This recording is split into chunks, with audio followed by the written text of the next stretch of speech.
Hallelujah. Amen. Brother, you're a blessing. Really. It was interesting, and Martin this morning was just outlining what we were going to do today and so on. He was saying, well, we could do a bit of worship and a bit of liturgy, and then our brother's going to talk a little bit, and then you're up and you're doing your bit. And I'm thinking in my head, okay, so that would be this and that and that. What I didn't know was what you were going to say. It's perfect, isn't it? It's absolutely perfect. You know, if you think about what we were talking about yesterday, isn't it? Absolutely spot on, perfect. Some wonderful, wonderful things there, that we need those kind of testimonies in our lives, don't we? You know, sometimes people say, you say about the fever or the temperature or whatever, you know, and people just go, oh, you know, Rabbi, I'm feeling ill again, and it's this, and why is this happening, and so on. You know, we get this a lot, right? You know, and it's difficult to sometimes explain to people and understand, but, you know, God brings all things into our lives for a purpose and a reason. And you know what? If you are not sick, then God cannot heal you. You've got to be sick to be healed, right? You've got to be dead to be raised from the dead, right? It makes sense. And yet in our minds, rationally, we think, no, we don't want that. We don't want to be ill. We don't want this. We don't want these bad things in our lives. And we all have bad things in our lives. People come against us and so on. But you know what? If we don't have those seasons, we don't see the deliverance of our God, do we? You know, we need to go through those times to see his hand at work in that way. You know, we said yesterday about the spiritual fruit of the Spirit and the Jewish fruit of the Spirit. You know, what is in your heart? It's how you live. It's what you give. It's what you serve the Lord with. That is what counts. And our God is in the multiplication business. The small thing that you feel you can bring, he multiplies it into a big thing. You know? And Messianic Water is destined to be, in history as it were, you know, the big Messianic group here on this island. You are going to take on the strongholds of Catholicism, and you will win, and you will see these chains fall away and see people released back into the ancient paths again. Amen? That's what we want, isn't it? And I'm so blessed coming here, and I agree, actually, Martin, for me, well, just this last week, being with you and people and our friends, our new friends here, each one of you, you have been such a blessing to me already. I hope I've been a blessing to you, and we've just, you know, we have clicked and we have functioned in the Spirit in the Lord, and it's been a beautiful week. You know, I'm going to go back blessed, just from knowing you all and having been with you. So it's a wonderful, wonderful thing. But yeah, this is part 2. Really, of what I was saying yesterday, a bit of a continuation in that sense, but it fits really, really well, doesn't it? There's an element about what we do as Messianic Jews, which is really, really vital in terms of the restoration pattern that is going on here. That we see restored into Messianic Judaism the full spiritual dimension of what it means to walk with the Lord. That is something which has been given to us in Yeshua to bring back into this, the power of it, and I'm going to say the joy of it, you know, the joy that we experience here, supernatural joy, and you feel it, you see it, you sense it, it's lovely, you know, and it's saying there's nothing can replace that in this world. Doesn't matter how many PhDs you've got or whatever, the joy of the Lord is our strength, you know, and it's true. It's a strength within us to know that joy, and especially to hear the testimony there as well. You know, we need these living testimonies of the miraculous, supernatural elements in our life of Messiah's rule and reign, real powerful answers to prayer. Like I was saying yesterday, you know, the Jewish man there with his Parkinson's, which is going into reverse and so on. You know, these are real miracles that, you know, we have seen in our congregation. God doing amazing things again and again, and you know it in your own lives too. That is what Judaism should be. Why? Because the God of Israel lives. He's not a theory. He's not a philosophy. A philosophy You can approach God that way if you want to. God is not confined by the books on our shelves. And trust me, I love books. Right? But I have to give myself, when I go into my office sometimes, a slap around the face and think God is bigger than your library. You know, it's a temptation to think that God is constrained by our study in that way. And He wants us to study. But God is bigger than all of this. He's bigger than our minds and bigger in the way than the way that we lead our lives. And we need to be really focused, I believe, prophetically and powerfully in this day, to bring back into Judaism that real dynamic dunamos of the Spirit of God. We need this. This is not optional, people. We need it. It was needed in the first century. You know, when Yeshua was doing miracles, you know, you may not have thought of it in this way. I think a lot, but, you know, I think around these things. I think, you know, when Yeshua could have done so many miracles, he could have gone through every single leper colony, and he could have healed every single one, and he didn't. But there were certain ones he did.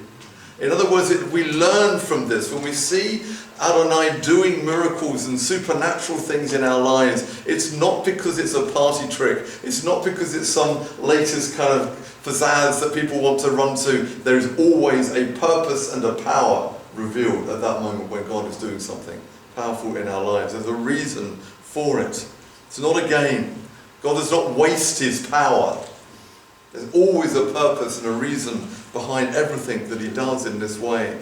But we need to learn to live in the reality of the spiritual realm and to connect our spirits into that with the Lord in a powerful way. As if for us it is the most normal thing, like a fish in water. And we're not used to doing that. People often think, you know, we're physical beings, aren't we, in a physical world with wood and trees and floors. And we think this is our environment. People, this is not our natural environment. We were created spiritual beings. First and foremost, our spirits will go on to eternity when this is rotting in the ground.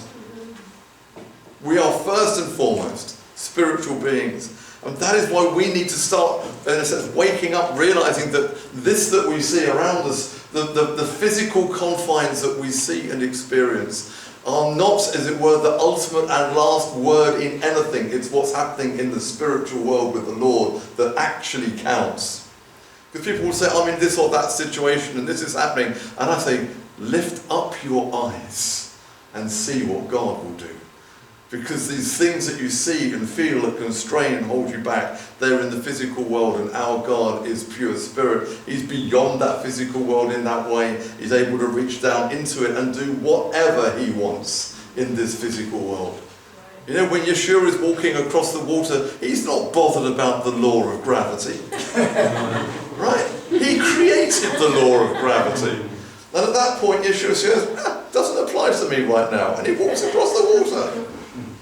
But for us, we go, wow. I mean, we would, wouldn't we? If we saw Yeshua doing this today, would we go like, whoa, that's amazing. You know what? Forget that reaction. We should look at that and go, that's normal.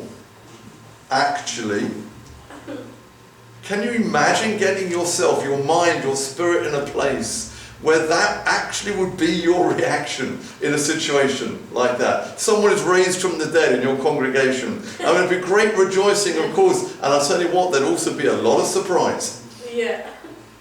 But there shouldn't be, should there? Because God is the God of life. And he comes down and brings life, even to a cadaver, and it can rise up again, and that person can live. And we should go, that's normal. That's normal. But we don't think that way, do we? Because we get ourselves constrained by all of this. Learning to walk in that spiritual dimension, to walk in the Spirit, as Rav Shaul calls it, is something so vital to us. And yet we feel that constraint. We feel all the way this physicality around us all the time. But you know, Judaism, if nothing else, teaches us about the reality of the power of God in the Spirit breaking through into the physical world and reality. Judaism is actually full of it. Whether it's a Shekhinah, whether it's bushes that just continue to burn and don't get consumed. I mean, the list goes on and on and on, again and again and again. You see the power of God being revealed in the physical world. And we need to learn to live in the reality of that as if it is our bread and butter, the most normal thing that we would ever experience. Because that's actually where we are meant to function, on that level, you know? And it's like our brother was saying, that you think that that's it, I'm just, 5 seconds away from dying. And your reaction could be at that point, okay, I guess this is it. But instead the reaction is, let's see what God will do. Yeah. That's the difference. That is the difference of living here, now, as it were, in the flesh, or whether we're living in the Spirit and the expectation of God of every single moment that we have, and trusting that every step that is there. I just think the reality of this is quite interesting. I'll give you something, just one little thought here straight away from the Messianic writings here. Talks about Yeshua, and he's heading up to Jerusalem. Comes from Luke 9, and he says that Yeshua, this is one translation, set his face like flint to go to Jerusalem. Other translations say he set his face steadfastly, or he determined in his heart that he was going to do this. Now you may not have thought of it in this way. Yeshua is God. He's the most powerful being in the universe, and he needed to set his face like flint to go to Jerusalem. He could have just walked there. He was God, right?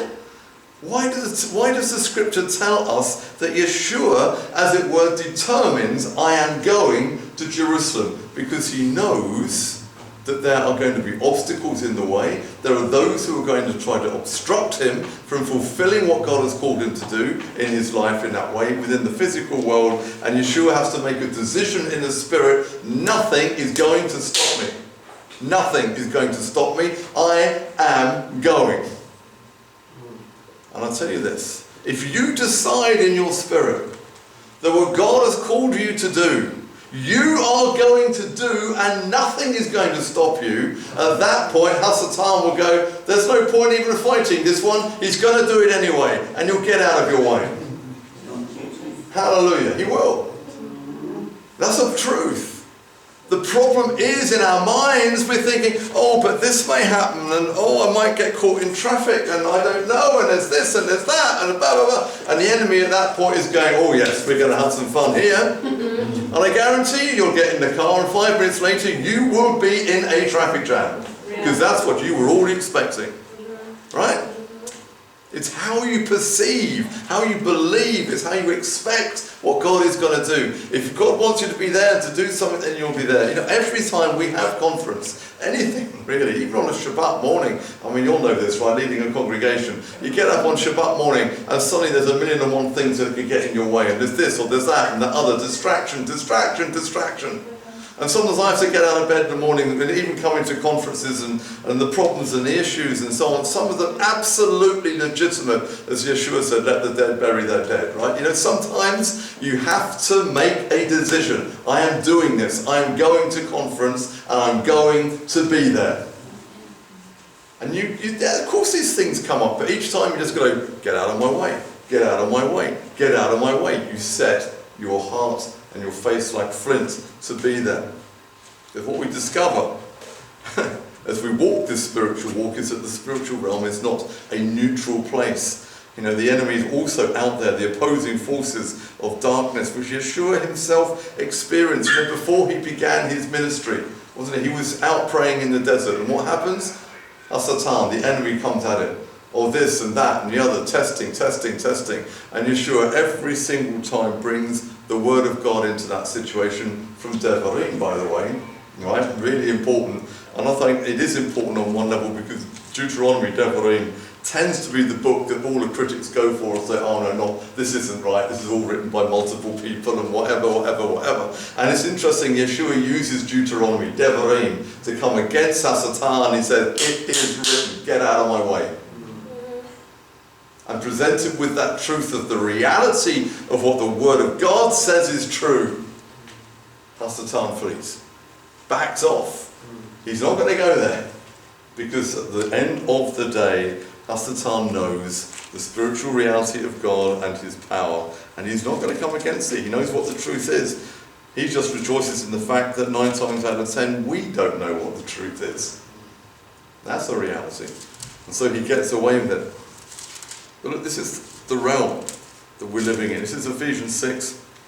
I'm going to pick up here from 12. Just as a reminder for us in terms of getting used to knowing where we're at in the Spirit and what we are confronted with. Shaul says, "For we do not wrestle against flesh and blood, but against principalities, against powers, against the rulers of the darkness of this age, against spiritual hosts of wickedness in the heavenly places."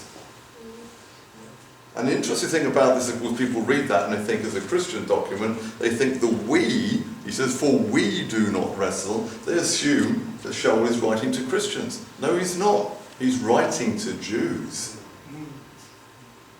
"For we Jews," he says, "do not wrestle against flesh and blood, but against principalities, powers, and rulers of the darkness of this age." He understands, because he's been there, the kind of forces and the powers that come against us and oppose us day after day after day, because there is one who is rejecting the Lord. Hasatan rejects the Lord's power and reign, and of course would rather like to rule and reign himself. But he comes against every single one of us to try and oppose God's work. Now, if you're walking with the Lord, you know this is true, right? But this is the realm that we are living in. Now, yesterday I kind of was talking a bit about this, about the obsession, if I can use the word lightly, obsession of the Messianic movement, Messianic Jewish movement, in the last 30 years or so, of bringing back Torah and bringing back observance and bringing back the commandments and the mitzvot and so on, understanding all of that in Yeshua and so on. And all of that is true and all of that is good. But I think we need to start expanding our borders now out again into the reality as Shaul knew it to be. To be a Messianic Jew is more than just keeping the commandments. There's a spiritual authority and power connecting with the God of Israel's authority and power in his way to actually get into this world and do what Yeshua did, or as the scripture says, even greater things than this you will see and do. I mean, do you believe that? If you have the faith the size of a mustard seed, you'll be getting mountains tossed into oceans. I mean, we can't even begin to comprehend this. And yet the scripture is saying if we are free in our spirits to walk in the Spirit in this way, and to come against everything that opposes us, we call it spiritual warfare, but call it what you want, to know and to walk in that dimension. And when something comes against you, to oppose you, to have the authority and the power to say, no, you're not doing this. God has said this, and this is what is going to happen. And taking authority in that area. Just as you were saying a moment ago, take authority in those areas. So important. This is not some new religion, in that sense that it's Christianity or whatever. All of this belongs to Judaism. There's the reality of all of this, as Yaakov says in 4:7, submit to God, which we all do, don't we? But the next step is important, isn't it? Resist the devil. And what happens if you resist him? He will flee from you. But do we believe this? Do we know this in our hearts and our spirits?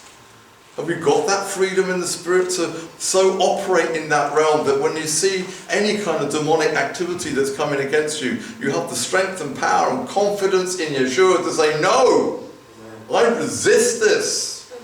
This is not happening. In Yeshua's name, this is not happening.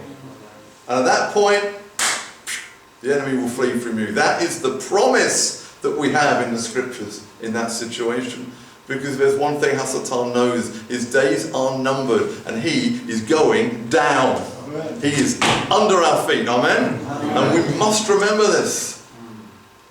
He prowls like a lion, as the scriptures talk about him, right? Roaring to see who he can devour. And when he comes roaring at your door, you turn around and you eyeball him and you say, you will not devour me because you have no power. And the importance of all of this, understanding our walk in the Spirit in this way as Messianic Jews, is the very sheer legality of it. Look, people, Torah is wonderful, it's lovely. One of the things it brings back for us as Messianic Jews is that sense of covenant and agreement. When God has agreed with you and covenanted with you something, it is real. It stands. It is legal basis. Creation, the heavens, is based on legality in that sense. It's what God has agreed with us. And when you belong to the Lord, Yeshua has bought you with a price, hasn't he? That price of his own blood. You don't belong to yourselves anymore. You now belong to the Lord. He has bought you. He owns you. You are a servant of righteousness, as the scriptures would call it. You belong to the Lord. So when Satan then comes up to you to try and attack you or cause you problems and give you oppression and try and deceive you or do whatever it may be, at that point you need to, as it were, whip out your contract, slap it on the table before Satan and say, I don't belong to you, I belong to the Lord. It's there, signed in Yeshua's blood. So back off. And he will. He does. I've been there. He does. He will back off. You know? Wonderful thing.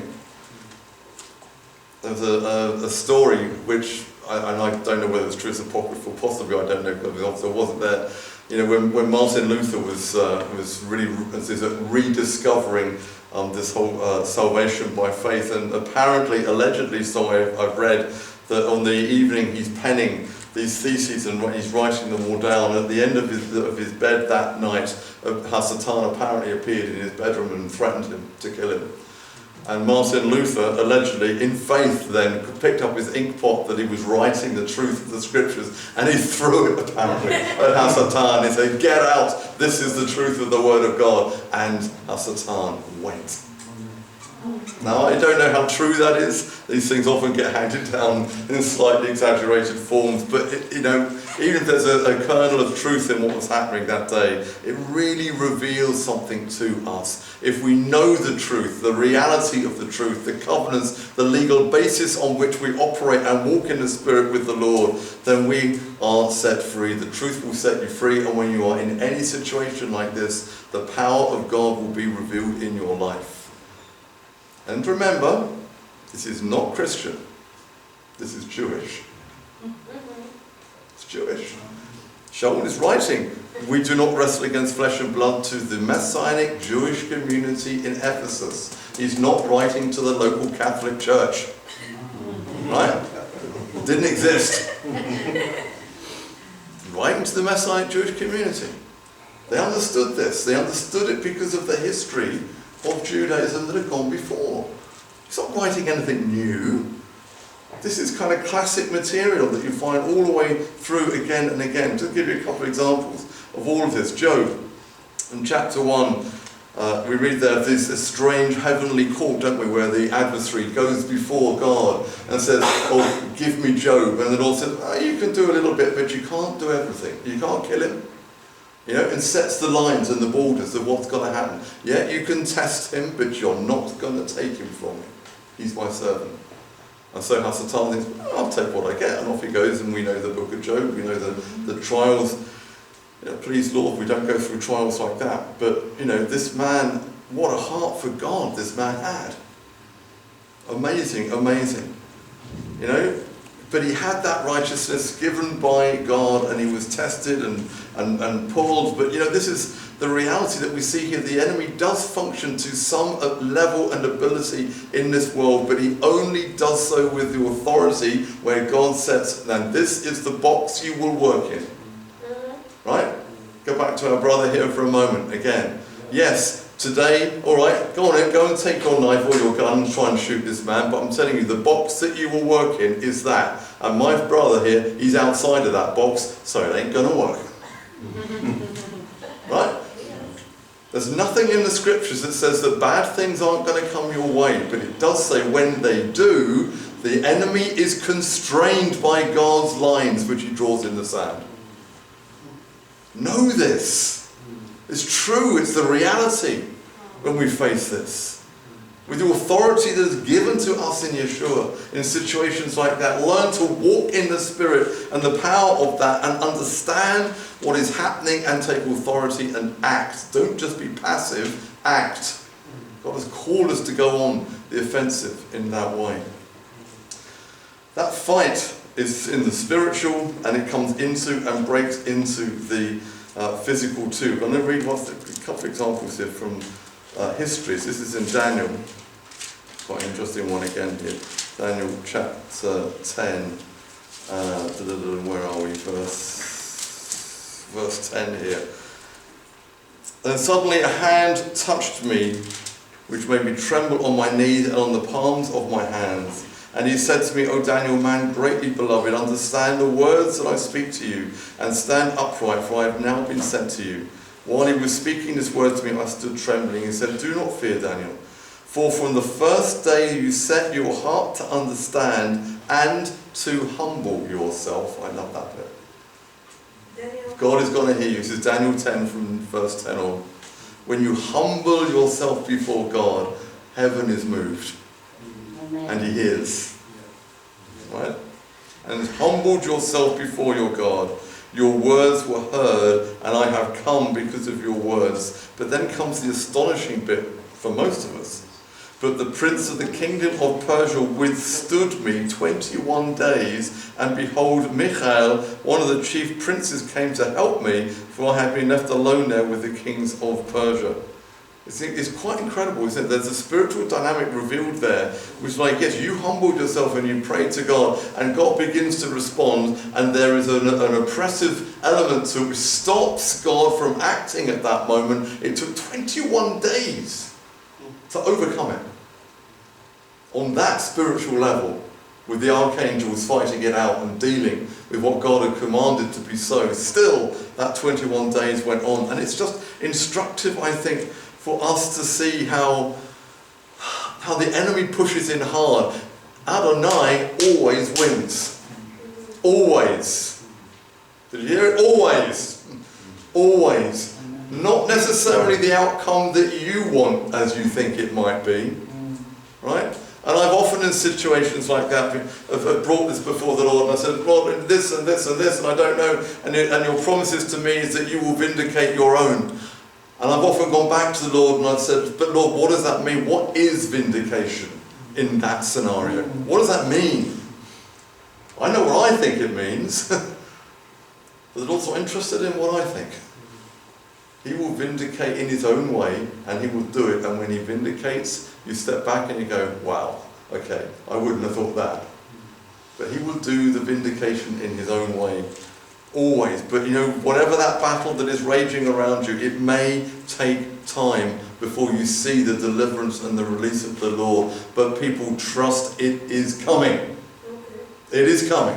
Always. It is coming. Do not doubt. Do not fear. In the spiritual realm, that battle is raging around us. As we said, they're not flesh and blood, but principalities. Yes, this is what is raging around us. What do you think is happening here in Malta? It's a small island. It's a Catholic bastion and stronghold. What do you think Martin is doing here with this community? He's literally attacking a spiritual stronghold right on this island. Are you surprised it's tough? You're not surprised it's tough. I know you're not. What do you expect? Right? This is something which has existed for 2,000 years. I mean, what is it going to be? Is it going to be easy? It's not going to be easy. And now, hallelujah. I don't know what I've done wrong in my life that the Lord would call me into Messianic Judaism, but I tell you what, every day is hard sometimes.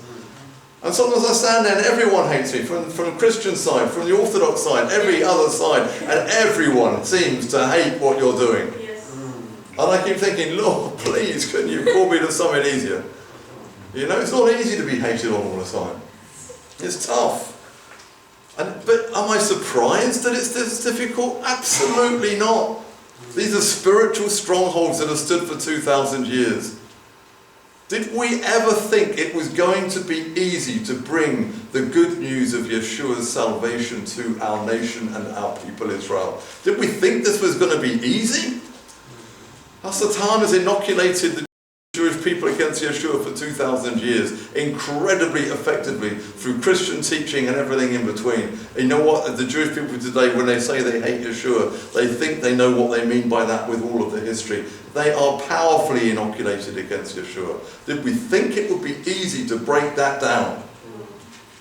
In the flesh, no. Probably in the power of man, impossible. But in the power of God, absolutely it is going to happen. And when we say all Israel is going to be saved, look, I don't know how that's going to happen. I wish I knew. Sometimes I look at it, I just think, I cannot see this. I just cannot see. In the flesh, I cannot see how this is going to happen. It is too much. It's too big a calling. But it's not me doing it. Right? It's not us doing it. It's the Lord who is doing it. Because Israel is his people, and he is not turning his back upon Israel. He's not ever going to walk away from the Jewish people. He loves them. There is a covenant active with them right now. And he's drawing them, each and every one, unto Yeshua Mashiach. And people, if it costs us our lives, we must commit ourselves to this path. Because it's going to happen. Now, we know it from the first century in Acts, don't we, that many of our people, our Messianic Jewish brothers and sisters, they literally, didn't they? They gave their lives for this. They were martyrs unto Yeshua. And they didn't see the full salvation of Israel. Right? They didn't see it in their own lives. But they were willing to be there. And Stephen being stoned. And you think, he must have thought at that moment, Lord, has my life ever been actually worth anything? What have I done? Has anything really changed? Has anything, you know? And he could see that his demise was right before him. And he must, as a human being, have gone through those emotions. I can't imagine how that must have felt for him on that level at that point. But he was willing to go there because he knew that even if he didn't see it, another generation would. We are that generation. And if it's not us, then it's our youngsters. We are that close to seeing this. We are. We truly, truly are. And what is going on in the Middle East right now, I think is, again, this is the reality of that spiritual conflict that's happening that we can't see. The outpouring of that is what we are seeing in the physical right now in the Middle East.